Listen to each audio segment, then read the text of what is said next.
Seriously, switch. Come straight, one receipt, switch out.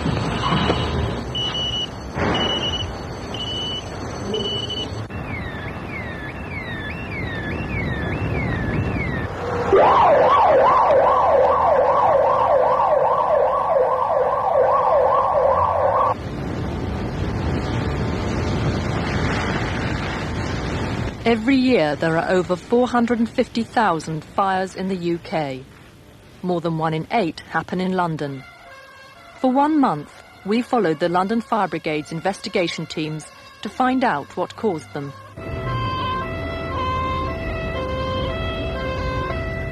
The job of the fire investigator, like all firemen, is to save life.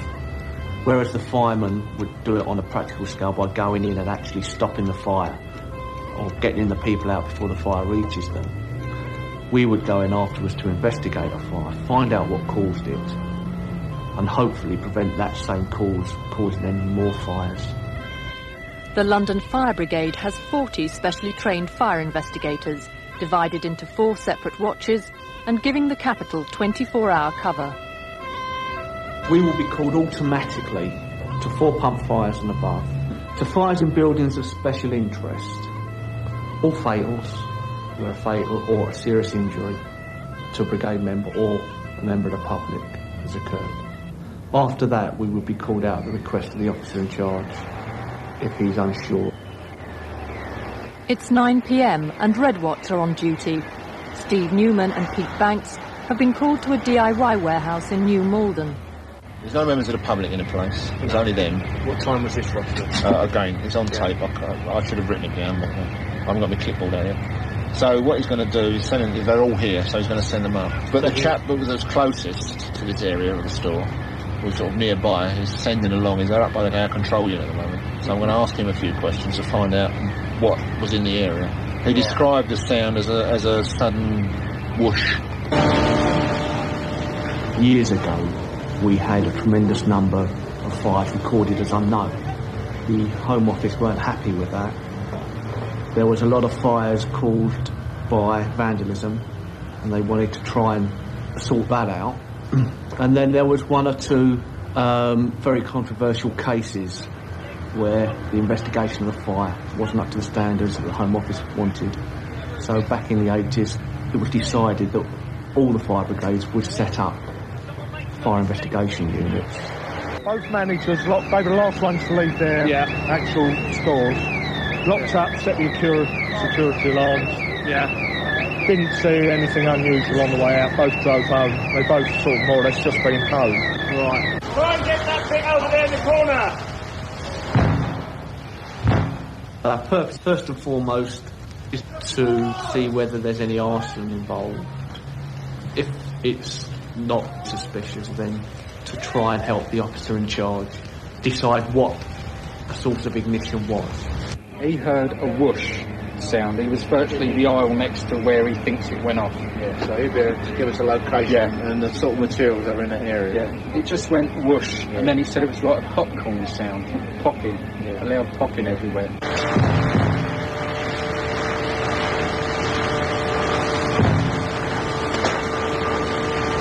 You was down in the main body of the fire started here in the paints. It was about 3 hours down in the electricals. Right, so as far as you know, it started in the paints and you was a bit further away. Yeah. Did you actually see anything start or smell anything unusual before it suddenly started? All I heard was Nigel screamed at me. He said, "David, look, there's a fire." Yeah. I went down to see it in the paints and I just got out. People think that fire destroys everything, that all the evidence will be destroyed and no one will be able to prove it. A lot of evidence will be destroyed, but there's normally enough to give us some good idea of what's happened. We found out from the store manager and the security manager that the store was covered by closed-circuit TV. The VCR recorder and the camera equipment is up in the manager's office on the first floor, and we found out there's chemicals involved inside now, so we can't have general access to it. So we've committed a BA crew in to try and find the manager's office and get hold of the VCR tape. If that's successful, then the information that could give us could prove invaluable in trying to sort out exactly what happened. There's debris falling down, the roof's partially collapsed. you're up to, well, a good many inches of water. As I say, I've just filled my boot up with water, getting in there. Tins floating around, debris floating around, you're feeling your way through. And of course dark in there, still on the smoke, so it's still a bit hazardous in there. Yes, I mean, there's still plenty of hot spots and smouldering. Rolls of wallpaper in containers still smouldering up there. There's still a bit of flame flickering in that part of the building there. Don't quite know what that was used for, whether it was an office or what, I don't know. Partitioned off there for some reason. Remains of racking of some description along there. As you walk through the scene, you're looking at the way the smoke's travelled, the burn patterns, how fast the fire's burned, looking at everything and eliminating various areas until you can actually pinpoint the probable seat where the fire was. Fairly clean area. Corresponds to where witnesses say the fire started. So you've got white spirit and methylated spirit, paint thinners. At the moment, as you're coming away from where the seat of fire's alleged to have been, you can see that the actual damage is slowly diminishing. Look at the remains of the stock. I would suggest at the moment the likelihood of someone's been smoking that shouldn't have been, or a member of the public's been through here fairly late on before the shop actually shut or the store actually shut, and possibility of smoking materials being left laying around. Or then we've got the third, the likely of a deliberate fire started. Some youngsters were actually seen running from the building. Right. Well, we've got 4 to 5. Well, we've got a witness, really, and he's got to be seen. Right. And what he's going to say, quite honestly, I don't know, but we'll have to go around and take a statement from him. Okay. Could we leave that to you, one of your officers, to take a statement from him? Because obviously that puts a different slant on things. Yeah, it does. Right. Two of them had blackened faces, and one of them had something which looked like barbecue lighting fluid. You're going to be here all the time, are you? Nope. I'm going home. So have you got police officers standing on the scene have. that we can have as contact? Yes. What's yes. his? The RV point is over there. Yeah. And oh, sorry. There's a Sergeant Kinnell standing on down here. He's going to be the liaison. Okay. So if we need anything, we'll come and find him. Yeah. Obviously, if we find or we think it's suspicious, it stops there. It's handed over to the police. If they want help, we would assist them. The warehouse was completely destroyed. The insurance loss estimated at over £3 million. The fire investigators think it's arson, and there are several suspects, but the police have insufficient evidence to bring charges. Arson causes over £500 million in damage every year.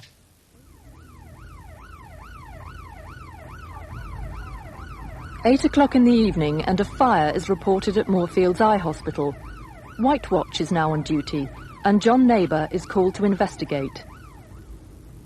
With reference to my own job, it's trying to teach people to respect it, so as not to cause accidental fires, and to catch those people who are responsible, or assist in catching those people who are responsible for setting fires deliberately.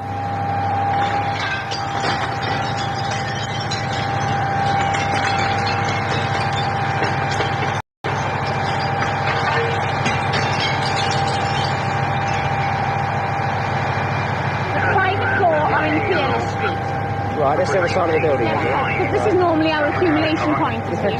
Which is... Perhaps you want to review that, I think. Well, yeah, depends where the fire is, isn't it, really? Well, I suppose so, yeah. Let's just chop a block of fire in. And so everyone is accounted for where outside in various places, are they?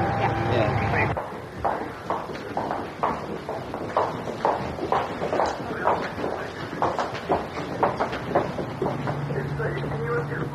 The fire is in the sterile supply unit. All 8 operating theatres have been shut down, and the hospital is at a complete standstill.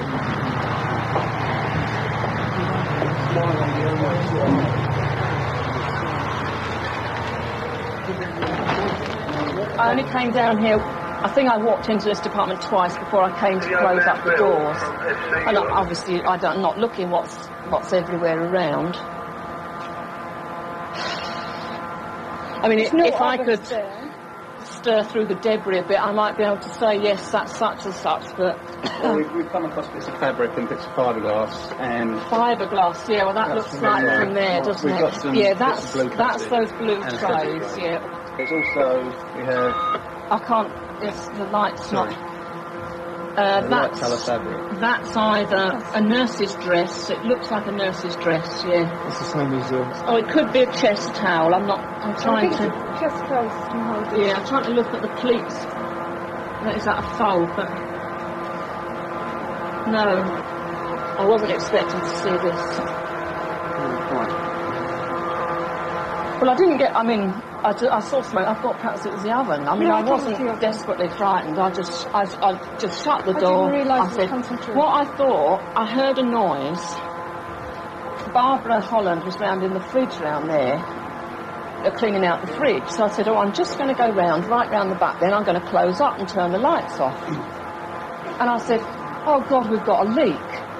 Because I could hear a funny noise. Obviously it was the fire. The crackling. I thought it was water running down. So I was like, oh God, we've got a leak.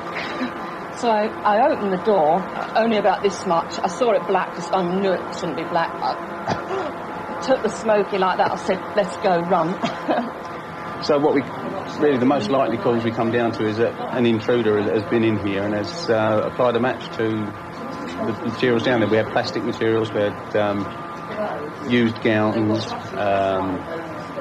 chair covers, bits and pieces that were waiting to go back down to be re-sterilised and packed. So there was no shortage of flammable materials, but no legitimate source of ignition. So we're left with the most likely cause being that somebody has come in and has applied a flame. Throughout the UK, there are more than 500 deliberate fires in hospitals every year.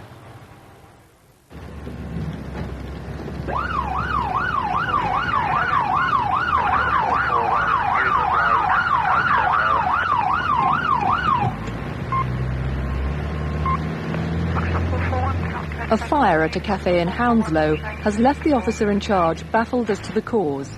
North West Area's Right Watch investigation team has been called in to help.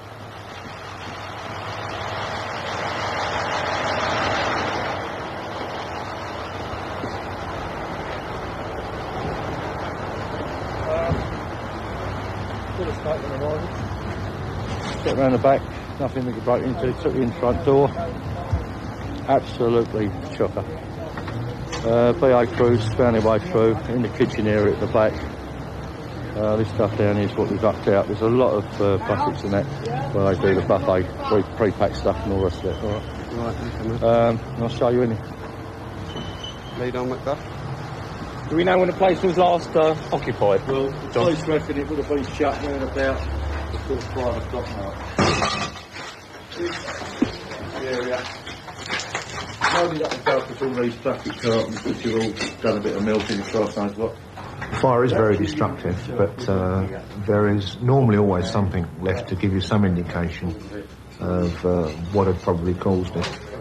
People tend to perhaps think to use fire as to hide up murders, crimes, whatever. But there's normally enough evidence for us to get some indication of the probable cause.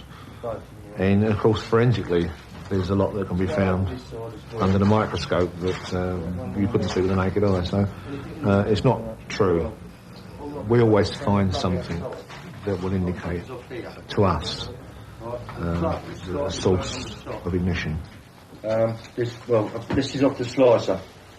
So you see it, it's all melting up here off the slicer. There is one separate plug here, so it's come off something, but I don't know what at the moment. Yeah, we had to upload that because it was still in the melting stages. What we've got here is evidently a sandwich sealing machine. You've got at one end of the unit, you've got the remains of a roll, falling apart, the remains of a roll of plastic material, which is fed through a heated mechanism, like so, and it's got guillotine apparatus of some description. I'm not familiar with this type of thing, but they're apparently quite common in sandwich bars and stuff like where they have to wrap food clinically very, very quickly. What's happened is that this appears to have been at the centre of the fire and is in all probability the cause of the fire. We know it was plugged in and we know there was power to it. We know from the officer in charge that it was at the centre of the fire when he saw it. Basically, if you look at this socket, right, you'll see that there's smoke staining all around here, but these are pretty clean, which means that it's been protected by a plug. Not particularly that plug, although we'll check it out. But once that fits on there, so that gives us an indication of what's plugged in. And further down there you can see another socket that's been damaged as well. Right, Mick? Go. The hot plate is plugged into here. That one. Yep. Alright. Right. She pulled both of the plugs out of there.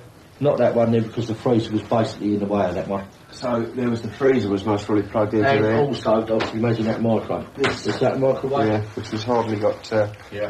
Which has hardly got anything in the way of a plug on it. Well, there's no cap on it, that's for sure. There you go. What we're concerned about here is this may well be a type of apparatus or equipment that's common to maybe thousands of cafes throughout the London area or Europe, the world, where there may be an inherent design fault. Or it may have been modified, you know, but I would expect this to have some sort of cutout and thermostatic control, which would prevent this sort of thing happening. It seems to have been, in all probability, at first glance, some fault with the apparatus itself. Just after midnight at a tower block in Kilburn, a fire in a flat has been burning for some time before it was discovered. John Neighbour arrives to investigate. Maybe that she's been on drugs. Apparently she's quite well known to the police. Yeah. She's down by the side of the bed. Looks maybe she's fallen asleep in the chair or gone unconscious, fallen over. So it looks like an accidental as opposed to deliberate. Yeah. At the moment. Yeah, at the moment, but we don't know what else is in there. Okay. It's just in the one room. Contained to one room. A lot of fire damage. What kind of condition is she in? She's not in apart too from, bad. Apart from deceased, that is. She's not in too bad a condition. She's not too badly burnt. Okay. Most of her clothing's been burnt off. Yeah. And the room's quite burnt out, and the fire burnt itself out when we got in there. Okay. Who was first in there? It was a crew from North Kensington. Okay. Right. Okay. If you show us the way, please. Yeah.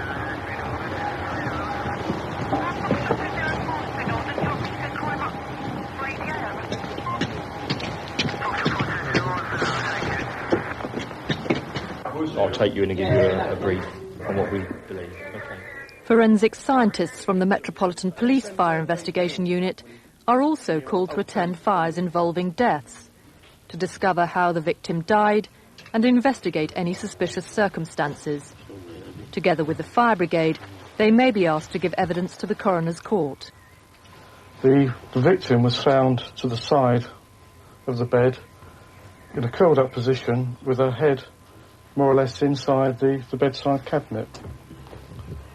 She was lightly burnt, so we've in fact removed the victim's body out of another room, so I can now go ahead and look at the area surrounding what appears to be the most damage in the bedroom, which is between the armchair and the bed, together with the wardrobe. I would say that all fatalities move us in different ways, but you've got to learn to cope with them. The first one, or the first two, or the first three tend to be rather traumatic, but the more you go to, then the easier it becomes. You don't actually become hardened, but I think you can deal with the after effects more easily. Would it be possible to come in and see you later on if you're around? Later on? Well, I say in about half an hour, because I'm... Yeah, I don't know what's going to be funny. What you mean? Okay. Look, I said none of this business. My mum might see me in night and she won't think it's very nice with all you men around. The deceased was last seen at about 6:30 this evening. Didn't seem in a good mood, and the lady surmised she just had a bad day. But it obviously got a little bit worse, but she was last seen alive at 18:30. Perhaps by somebody else, but this lady saw her then. Now, she evidently has a live-in boyfriend who works nights, and his place of work is unknown. With reference to the details here, there's one fairly young female who's been fairly badly burned. The source of ignition at the moment is unknown, but the reason for the fire's development is the combustion of polyurethane foam furniture, which has caused some severe fire damage both to the contents of the room and to the deceased. There is some evidence of drug taking in the form of a Ventolin inhaler with some aluminium foil made into a pipe dish in which are ashes consistent with crack. But she was a working girl. She was also known to the police as being a drug dealer. The cause of death, according to the pathologist, was a cocktail of drugs. There was no soot in the airways of the deceased, indicating that she had in fact stopped breathing before the fire had started to develop. My own personal view was that she had knocked over a candle during the course of her falling into the position in which she was found.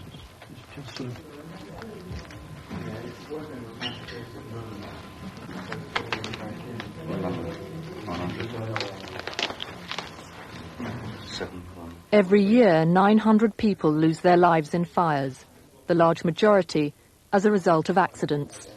Could you just take a couple of the main room as well? Yeah.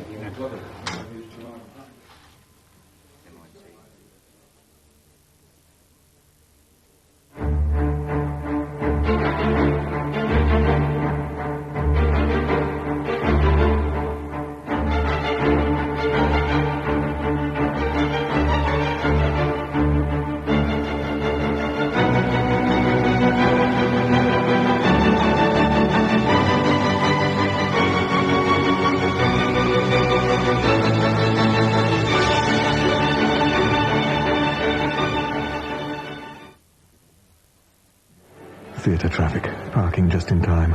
First night. Could be the last. Wafer-thin plot. Overweight star. No showstoppers. No show starters. The interval blah blah. More overacting, more underwhelming. Comedy? Travesty. Unoriginal ending? Curtain. Sitting ovation.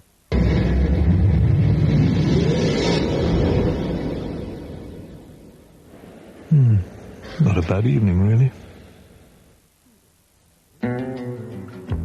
We want your business to grow. Prove it. We'll show you how free phone 0800 could double your new customer inquiries. And we can train your people to turn more of those leads into loyal customers. For more on the surprising power of the phone, call us now on free phone 0800 800 800 BT. We want your business.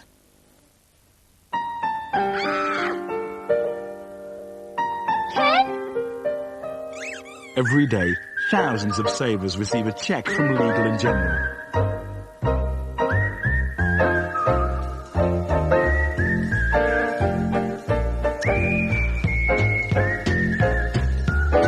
This ray of sunshine was brought to you by the big company with the umbrella. Legal & General. Trust us to deliver. You're about to see how driving your family in the wet is changing for the better. Introducing Aquatread from Goodyear. With its unique design, it's a natural in water. The deep center channel pumping water away faster for more road contact from Goodyear than ever before. So you can cut through the wet with more confidence than ever before. Aquatread. Safety with style from Goodyear.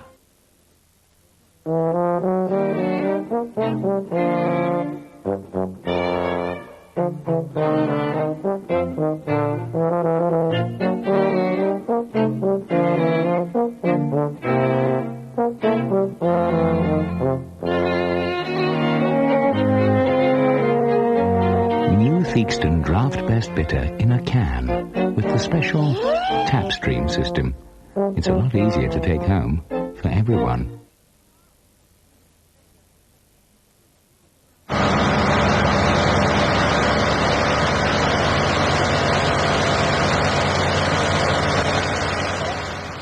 "3 hours into Red Watch's night shift, Steve Newman and Pete Banks are called to a squat in Hampstead. Houses are just property. That's all they are. House burns down, it doesn't matter. I did 6 years in fire safety, and my concern then was to protect life. What happened to the house or the building, I didn't care about. It could burn down, it can be rebuilt. But you can't bring life back. Rest! There's no spread upstairs. You've got a slight fire spread up through that. It's come up through the window. Well, it's come up through the window as well. They've cleared that. But we've definitely got a seat of fire in this area. I haven't done a lot of clearing away. I was just going to come around and check the electrics because there's a lot of dodgy wiring. Got petrol can line outside. Yeah, I've got a sort of over there. Doesn't look over there. I was told that as I came through from over there, but we'll get a gas tech done on it then. Yeah, the back wasn't secure. The door was open. When a fire is set anyway, of course, materials are brought in, petrol, for example, and introduced into an area where you probably wouldn't expect to find petrol. And there's usually some residue left under floors, under carpets. It's just a piece of material that might have had a significant smell about it, but what we're trying to do is actually track down if there's a trail of accelerant being laid. I mean, this might be a red herring that contained an accelerant, probably petrol by the smell of it. But that would be for the lad to decide, you know. We just go by our sensors. Just like this piece of equipment here, it will test for an accelerant. It won't tell you exactly what it is.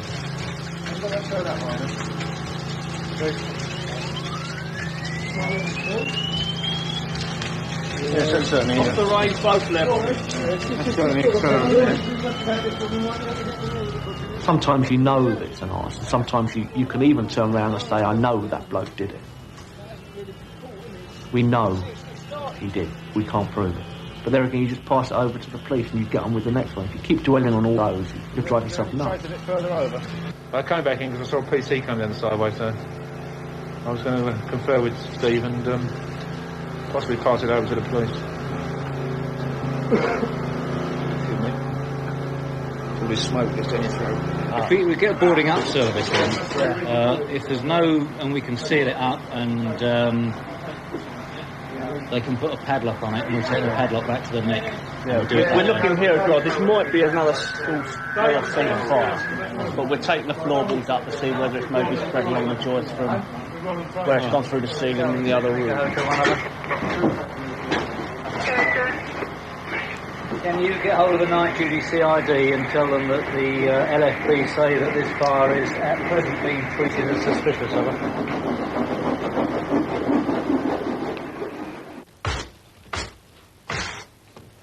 The next morning, while police forensic scientists are still investigating the fire, the man who first discovered it turns up.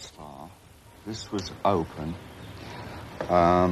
This settee here was ablaze about that high, all the way along it. There was a fire in that corner, ablaze, and one here that was going up over the back, gushed across here. I mean, but that was when I came back, probably, because at this point I just ran round the side there and started screaming at the houses, you know, fire brigade. And then came back. As soon as somebody shouted from across the road they're on their way, I came back. And there were bags of rubbish, sort of here and here, that were these people who only just moved in. I immediately threw those into the side there, look, to make good entrance for the fire brigade to get in. And then I discovered that blue gas bottle was down in the bushes there. Now that, when I left, had been over there. Right in the sort of kitchen area? Yeah. And this door was closed when I left. And that's how I left the place. Right. When I came back, this is how I found it. Yeah. Thanks so much. Okay, guys. Sure. Yeah. Witnesses, if you'll excuse the pun, in the heat of the moment, can very often be confused about what they see. They're not trained observers, and a similar sort of thing happens with road accidents. People see something very fleetingly, run off to get the fire brigade in this instance, and not really recall exactly what they saw. It may well be that he's mistaken, But certainly there seems to be, I would say, a burning pattern here, which is consistent with a flammable liquid burning from floor level, which is not a surprise when you consider that we've got a container of liquid elsewhere in the premises. And even without the petrol container, I would say that in the half an hour he's been gone, you're going to have a fairly good fire going to cause this sort of damage. It's not consistent with a smouldering fire, obviously. And his observation that there were 3 areas burning, together with the petrol, obviously suggests that it was deliberate. Despite confirming that it was arson, the police have no suspects. Of the 26,000 cases of arson recorded every year, less than 1 in 10 will result in a successful prosecution.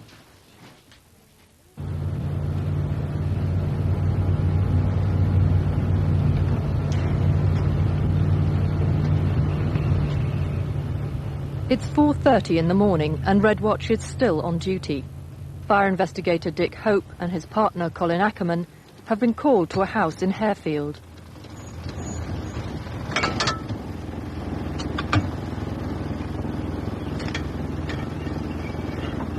Morning. There's another one behind and another one behind there. Pulled you out. It's in the bathroom. Yeah. And it's basically the acrylic bath. What's caused it, I've no idea, Dick. I really don't know. I would think. Yeah. Yes. It's just a fact of life, unfortunately, that accidents occur and they lead inevitably to fires.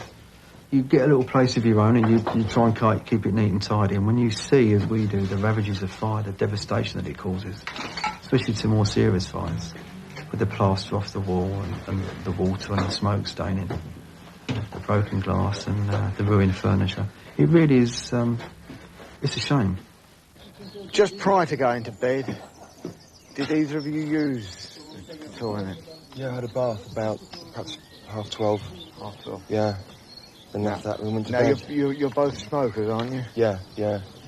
Did you have a cigarette whilst you were in Not in the bathroom, no. No. Trying to switch to the front room. Yeah. Well, it is a peculiar fire. Yeah. At least. When you got out the window and came round, the house was totally secure. That's right. Yeah. That's so right. The keys were downstairs. Yeah, there's no chance anybody had sort of been in the house whilst you were in. No. I must admit, at first it sounded like someone was breaking in, but that's just all the mirrors tiles, smashing. It's the sounds. Yeah, no, all the windows were shut and everything. There's no fire damage underneath the bath. It hasn't started underneath the bath and come through. The bottom of the bath is untouched. The flooring is untouched. The fire, that end is far more severely damaged than that. This end is the original culprit. Have you had any problems with the electrics? No. I haven't looked, but I would think the age of the property, you've got sort of the little circuit breakers and anything blowing out. That's like a trip switch. Yeah, that's right. yeah, nothing like that. No. Yeah. When we got up, we turned to put the light on, but obviously no power. Yeah, because it'd already blown out the trip switch.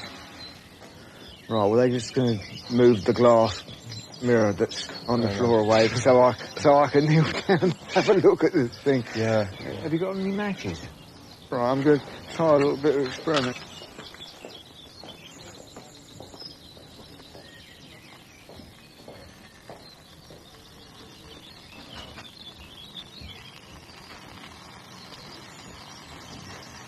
Sustains the flame.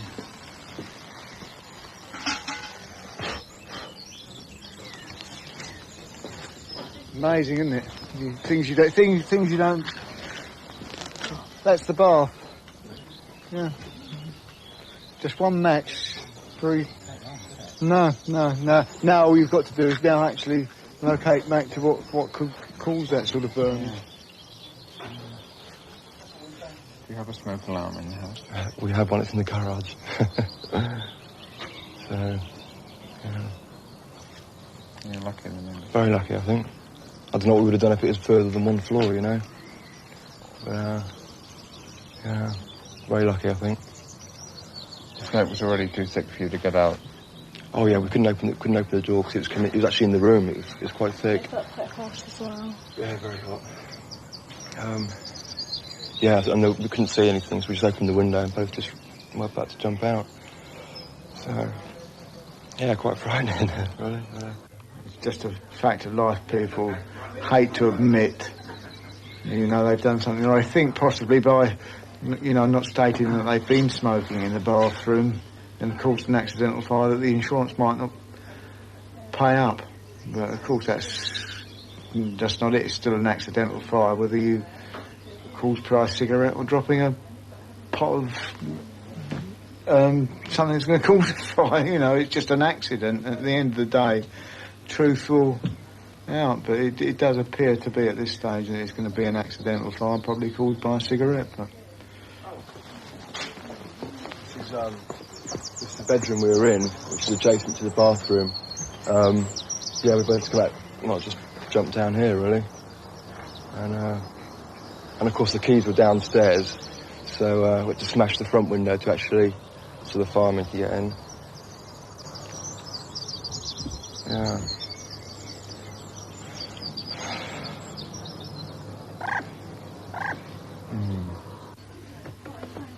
Yeah, I just can't think of any other source. The only other thing you've got to look at is that somebody, whilst they're in bed, has broken into the place and sent that to the bath, which is highly unlikely. I think you can discount that, because there's nothing missing. If there was something missing. Does the cat have the run of the house? He does, yeah. That's it. The cat's been smoking. He's got his friends round for a barbie. That's it, the cat's been smoking. You've got no smoke detectors, have you? Get the one out of the garage and put it in. I know. Tell me about it. Yeah, people would learn. Yeah. You're lucky. You didn't Cheap change as the well, light this time, did it? yeah. You could have been very unlucky. You're very lucky as it is. Yeah. Despite what your dad's going to say when he sees it. Where's Dad? 3,000 miles away, Oman. So, coming back in a couple of weeks' time as it goes, so, maybe tomorrow now. Yeah. He's working out there, is he? Yeah. We'll have one last look at it, Yeah, okay. Every year there are more than 60,000 domestic fires in the UK, over 80% of them caused by accidents. Copy 04, your orders for a fire FIU required at John Perrin School, Long Drive. In the past month, Northwest Area fire investigators have been called to 5 suspected arsons in the same neighbourhood. Yeah, it's the 2 classrooms in the far corridor. Take one behind me and before we go in on the way in, we can say we've got it. Before we hit the main seat of fire that was discovered outside, we've got a small fire here as well. Obviously the school notice board, something appeared to be a match to it. Was the door open? This door was open and the side door was open as well. That front door was open. They didn't have to force an entry. Several things we have to consider in the course of the investigation. The security of the building. We asked the fire crews what they saw, where they actually found the fire to be burning when they first arrived. That's the first scene of fire that we encountered when we pulled up. So that's the one we've seen from the outside. Yeah. I suppose the biggest arson motive is pure vandalism. Another one is financial gain, fraud. You've got revenge. People will often set fire to another person's premises to get back at them in one way or another. You've got the people that have got a mental disability or something like that. They love to watch fires. They love to see the fire engines come. So that they will set fire to buildings just so they can get the thrill out of seeing the fire engines. So there's all sorts of motives. That would account, I would think, for probably most of the fires. And then you just get the fires that are motiveless. You just don't know why they were set. There just doesn't seem to be any rhyme or reason to setting the fire. Stored papers. The one in the entrance hall, where the front door was open when the fire crews arrived. They must have gone in some way. The end of the alleyway have been broken. So they've gone in that way? They've gone in there, and it looks like they've done a tour on the way round. The classroom doors were open, unlocked as opposed to open. You had a history of this before? No, it's the first time. You see, there are a bit of state of fires in the area, as you might have known. It's at various schools. So I had a policy of not locking doors because they can cause more damage by doing that. And that's why none of the inside doors are locked. And they've broken in through the window into the kitchen, and it would appear taken some trophies from the trophy cabinet, and they were seen by people leaving through a rear exit.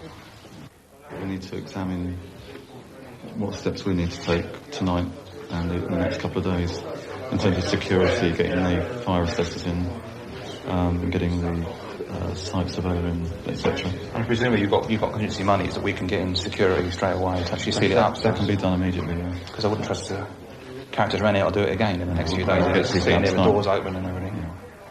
I mean, we're actually lucky they appear to be peculiarly stupid arsonists because they actually, lit it in the middle of the front entry, where people could see it and stuff, and went out in the nearest bit of houses and everything. So, if they'd have been serious arsonists, they could have done the whole place by the time they had available. No, what are these? These are... No, they wouldn't have been there.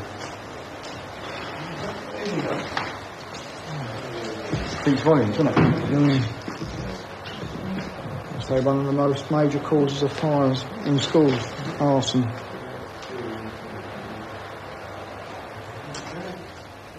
Every year, as many as 1 in 8 schools will be hit by arson.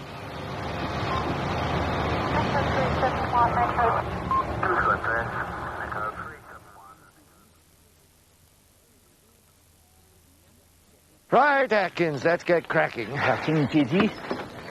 Hello, Mrs. D. Hello. You asked her ethos, I see. All part of JD's economy drive. What with a thingy? E-Drive. The Astra's most economical petrol engine.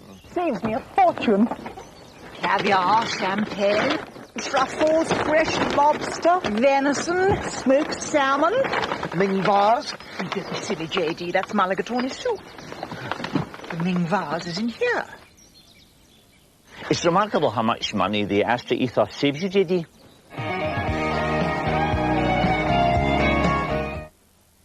New Lurpak cheese spread.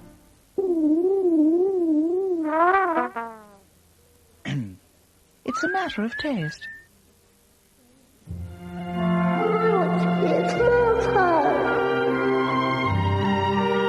want to be in bed. I want to be expelled. I want to be in Europe. I want to be home an hour ago. I want to be a tree. I want to be served. I want to be a magnet. I want to be loved. I want to be conglomerates. Be what you want to be with Prudential.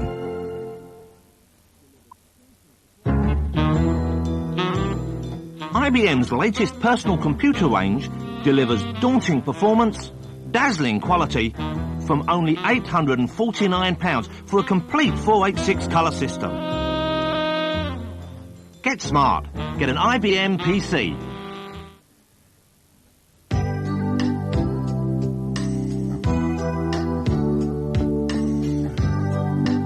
The first time you see one, you'll be forgiven for being curious, because there's never been a body foam towel quite like the new Invisible Ultra. It's specially shaped, has a dry top layer to keep you feeling fresh, and is cleverly compressed to give you big towel protection in a very discreet towel.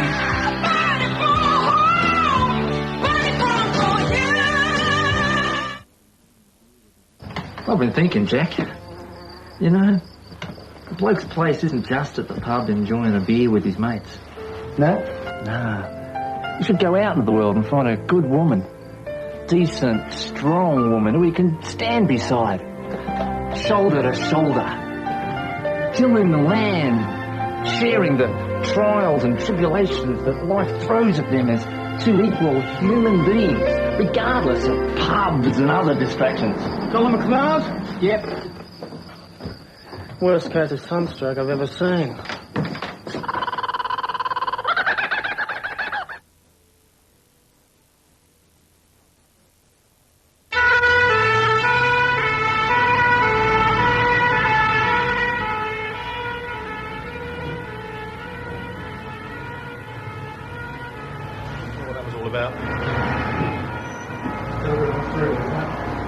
yes, yeah. Yes, the old hairs on the back of the neck go up and you get the old tingle. And now sitting there, not knowing what they've turned out on, you think to yourself, shall I go down and have a look? Could it be something that we might be required to attend?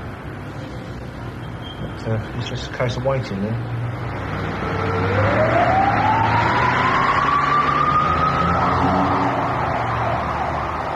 In Ballard's Lane itself. So it's onto Ballard's Lane, that's it. So it's Great North Road, straight across, Mr. Falladon way out, across the North Circular, up to the top round. Gotcha. Round, fourth on the right. Fourth on the right. Hang on, we'll go wee first. We've been called to a 4-pump fire. It could be something, it could be nothing, because we're called automatically to 4 pumps. So until we get there, we won't know exactly what it is we've been called to.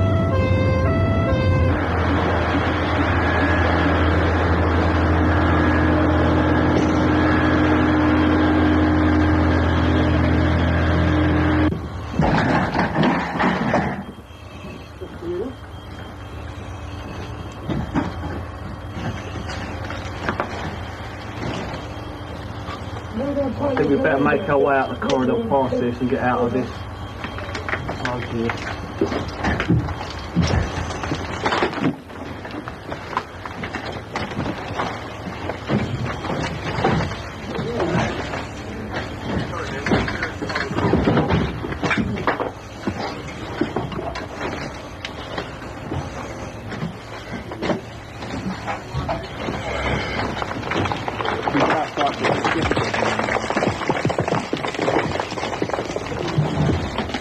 Can you get past those, please?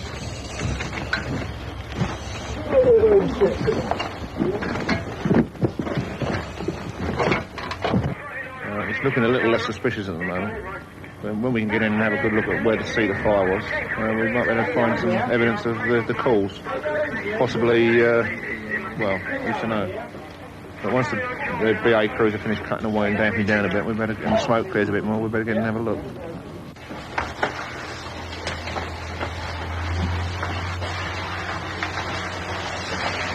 This is what appears to be the room of origin.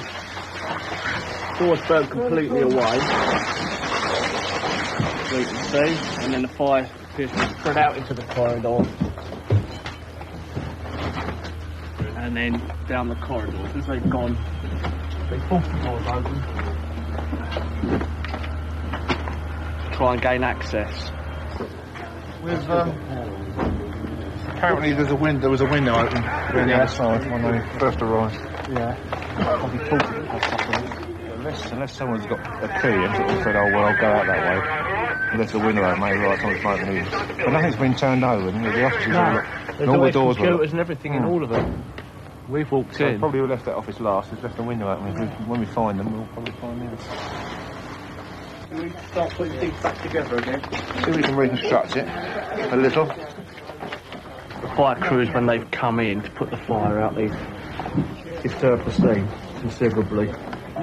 When the firefighter's over, we'll get the first crews in to try and reconstruct how everything was. That's back against the wall there. That comes here, and I would imagine... We've got the remains of the desk over there. Shall we lift that over? I wish they'd make these looking at the possibilities of the remains of a waste bin. Probably a plastic one. You'd expect to find a sort of a plastic stuck to the carpet on the floor. We know the occupant of the office, or we've been told that he's a smoker, so we've got a likely source of ignition. There's no other thing that seems to be likely. It looks as if it started sort of fairly low down under the desk. The probability is accidental. We've established that the 3 offices, the one involved and the 2 either side, belong to a holiday firm. We're just trying to track down or find an address or a phone number. We contact the actual occupant of this office. The front of something. The address is... That appears to be a box of discs. You're right, sir.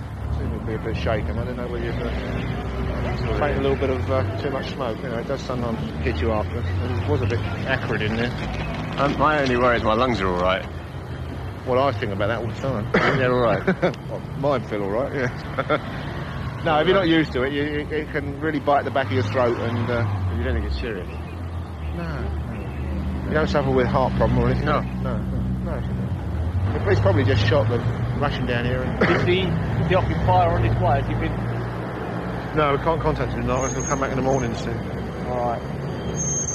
Hopefully he'll turn... Excuse me, hopefully he'll turn up in the morning and we'll have a few words with him. This gentleman can't tell us any more about... No, he's suffering a bit from shock at the moment.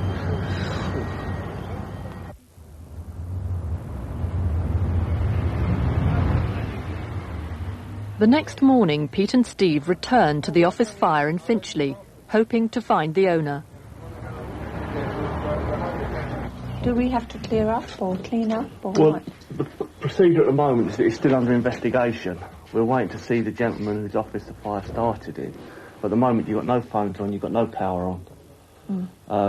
If you want to start clearing up your own offices, You can. by all means do so. But you can see what the state of the corridor's like. Right. Oh, right, I'm just saying, I'm here normally every night, you know, till about 10ish, but unfortunately I've had a baby boy, which I'm delighted about, born on Tuesday, and I haven't been here the last 2 nights. I've just returned to the office. He's here till 10, 10:30? I'm normally here till 10, 10:30, but I haven't been in the office for 2 days. It started at 5 to 10 last night, huh? Yeah, that's unbelievable. Yeah, I know, I'm delighted about my baby boy, that I must put into priority if I may. Yeah? And at least my office is in fairly good order, I'm pleased to say. Yeah. The business still can carry on. Indeed. With the lines on. Anyway, gentlemen, that's it, really, isn't it? Yeah. What do we do, Carl? What are we going to do? Yeah, go on. What are we going to do? I've never phoned the No one's proportioning any blame to anybody. We're just trying to find out what started the fire. So, thank you, yeah. Oh, we'll have to wait until he turns up. Is he normally in about 9ish? Oh, right. I'll tell him in. Right, well, that was quite interesting. He appears that he went home sort of normal time, 6 o'clock time. Just been confirmed that there was a bin under the desk, which stems from where I relate the seat of fire was. Whether the cleaners had been in there, a deputy officer and cleaned, I don't know. Well, he said the building was very quiet and he suspected that the cleaners had already gone. Yeah, it was the lull before the storm. Right. So at least we've got that down, 24. Yes. It's just one of them. We've definitely got to wait for him. I don't know where he is. I would have thought we'd have been here by now. You're a hard man to run down. Who will I... Oh, no. What is this? Arson? What is it? Well, this is what we want to talk to you about. You left about 6 o'clock last night, as I understand from your secretary. Yeah. When did this start? Fire. What was the time of call here last night? 21:54. 21:54. 54. Quarter to 10, we got calls there. Did it start here? It started in this office. I have a theory. It started right there. How? Well, that's what we want to talk to you about. You left about 6 o'clock. Mm-hmm. Did you have a waste bin here? No, the waste bin was there. Waste bin, what, under the desk? Yes. So that would be under here? Yes.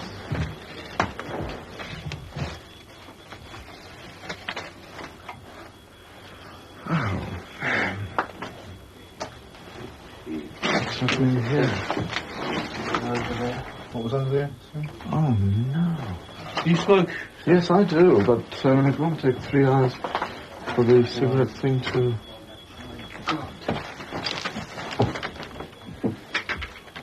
Hang on. Where are the files from in here? They seem to be emptied out. I have a theory here. Hang on.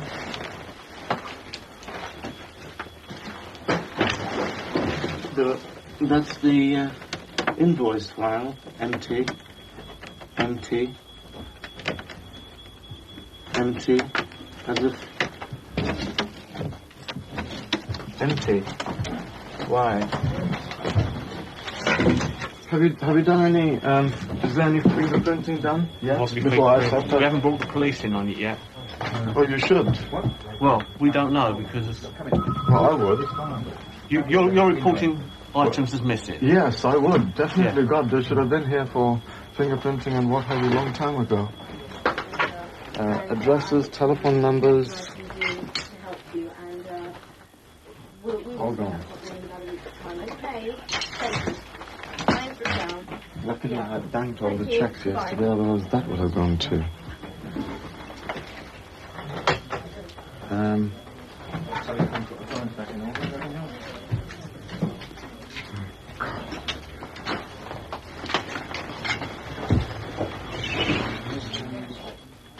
The owner is convinced that someone has set fire to his office for revenge, but the police have no suspects. That's that. Every month there are over 4,500 fires in London. More than 1 in 5 of them will be started deliberately.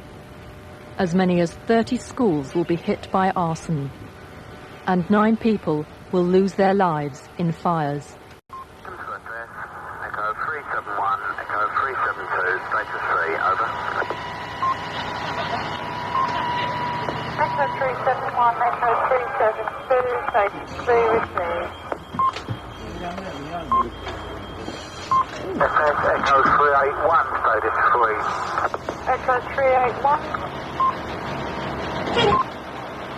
This is Foxtrot 232, over. Foxtrot 232 from Hempstead. Foxtrot 231, at the instant we are attending to gain access. First World in Action reports. I've never seen fire like that. It didn't matter what we did with it, we just couldn't seem to contain it. Tonight, World in Action asks disturbing questions about the familiar places we all use. Tragedy at a factory. High drama at a big-name supermarket. We ask who should make sure they're safe, and just how safe are they? You just cannot believe a shop like that would go up in flames so quickly.